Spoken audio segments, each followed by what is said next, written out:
പേടിക്കേണ്ട ദീപേ, ഇതിന് വളയുടെ ആവശ്യമൊന്നും വരില്ല. മുതലാളിമാരെല്ലാം ഒന്ന് ഉദാരമായി പരസ്യം ചെയ്താ പോരേ. ആ അതെ, യേശുവിന് ആകെ കിട്ടിയിരിക്കുന്നത് ഈ മാഗസിനാ. ഇതുകൊണ്ട് വേണം ഈ കൊല്ലം കഴിഞ്ഞുകൂടാൻ. ഓ അതറിയാലോ. മാഗസിനില് പരസ്യം മാത്രം പോരാട്ടാ. ഒരിക്കലുമല്ല. വിദ്യാർത്ഥികളുടെ സർഗാത്മക കഴിവുകൾ പ്രോത്സാഹിപ്പിക്കുന്ന രീതിയിൽ തിരഞ്ഞെടുത്ത കുറെ കഥകൾ, കവിതകൾ, പിന്നെന്താ കൃതികൾ എല്ലാം ഉൾപ്പെടുത്തിയിട്ടുണ്ട്. പേജ് ഇത്തിരി കുറയുന്നു മാത്രം. കൂടുതലൊന്നും പറയാനില്ല. അല്ല സഖാവേ, ഇന്ന് സമരല്ലേ? അത് ശരിയാണല്ലോ. സമരോ? എന്തിന്? നെടുമങ്ങാട് AC പ്രവർത്തകർ SFI പ്രവർത്തകരെ മർദ്ദിച്ചത് അറിഞ്ഞില്ല എന്നുണ്ടോ സഖാവ്? അറിഞ്ഞു. അന്ന് നെടുമങ്ങാടല്ലേ? എന്നാ വേഗം അവിടെ സഖാവേ, ഇന്ന് കുറെ പടങ്ങൾ റിലീസ് ഉള്ളതാ. അല്ല സഖാവേ, ഒരു പ്രതിഷേധം എന്നുള്ള നിലയ്ക്ക് നമുക്ക് സമരം വിളിച്ചാലാ?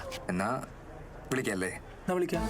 അങ്ങനെ സംസ്ഥാന കമ്മിറ്റിയുടെ ആഹ്വാനപ്രകാരം നമ്മൾ നടത്തുന്ന ഈ പ്രതിഷേധ സമരം വൻ വിജയമാക്കണമെന്ന് അഭ്യർത്ഥിക്കുന്നു.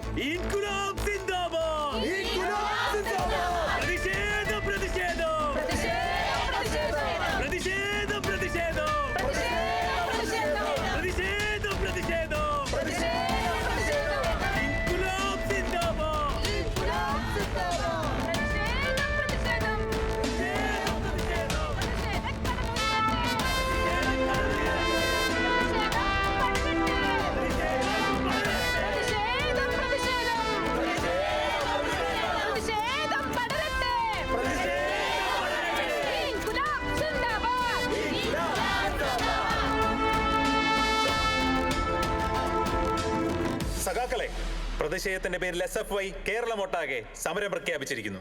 നിങ്ങൾ ഈ സമരത്തിൽ പങ്കെടുത്ത് വൻ വിജയമാക്കി തീർക്കണമെന്ന് അഭ്യർത്ഥിക്കുന്നു. ഇൻകുലാബ് സിന്ദാബാദ്! ഇൻകുലാബ് സിന്ദാബാദ്! ഇൻകുലാബ് സിന്ദാബാദ്! ഇൻകുലാബ് സിന്ദാബാദ്! ഇൻകുലാബ് സിന്ദാബാദ്! ഇൻകുലാബ് സിന്ദാബാദ്! പ്രതിഷേധം ആ പറ്റിക്കാതിരുന്നാ മതി. എഴുത എത്രാമത്തെ പഴവണത്? ഈ പൈസക്ക് ആര് കൊടുക്കാനാണ്? മൈദയിൽ മുക്കിയെടുത്ത് എണ്ണയിൽ വേവുന്ന പഴംപൊരിയേ പഴംപൊരിയേ. എടാ സുല്ലേ, ഇതിന്നൊരു 5 എടുത്ത് കുത്തിക്കേറ്റ്. നീ ഉച്ചക്കത്തെ ഊണ് കൊളാക്കരുത്. നന്ദി ചൊല്ലുന്നു ഞാൻ പ്രതാപേട്ട, നന്ദി ചൊല്ലുന്നു ഞാൻ പ്രതാപേട്ട. ഇപ്പൊ സന്തോഷമായല്ലോ. കൊച്ച വരുന്നുണ്ട്, ആ ജോസേട്ടൻ പോകും. ഓ ശരിയാ. കാര്യമായിട്ടൊക്കെ വല്ലത് കിട്ടിയാ മതിയായിരുന്നു. ലുക്കോച്ചാ, ആ ഡിസ്കൗണ്ട് പിരിവിന് എന്തെങ്കിലും ബാക്കി വെക്കണേ. ഒരു ചെറിയ പരസ്യം അത്രേ ഉള്ളൂ.